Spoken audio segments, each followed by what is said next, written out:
I had always been interested in economics as well as computer science. I remember when I was at Oxford, I had friends who were in the PPE program. And this is the philosophy, politics, and economics program at Oxford.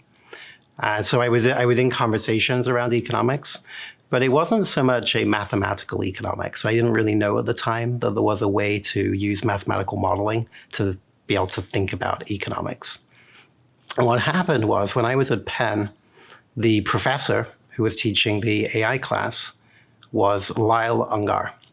And it turned out that Lyle had just got tenure in chemical engineering, but had used a lot of machine learning in his chemical engineering work, and had decided he wanted to really become a computer scientist and work in the field of AI.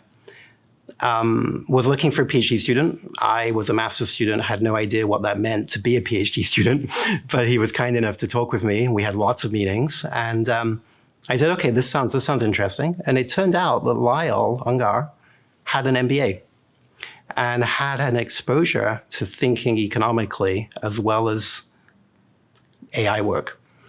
And at the time was thinking about whether ideas from economics can be used as a way to solve problems of decentralized optimization and coordination within factories. So it was this idea of using economics as a metaphor for programming distributed optimizing systems. And this was how we were working back then. We were working on using ideas from economics and bringing them into computer science and saying markets that are well designed optimize and are efficient in terms of the way they handle information. Can we use that to build computer systems?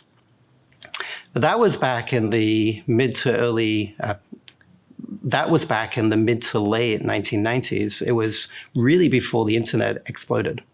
And so what happened was, in my early time, I was working on kind of economics as a metaphor for computer science problems.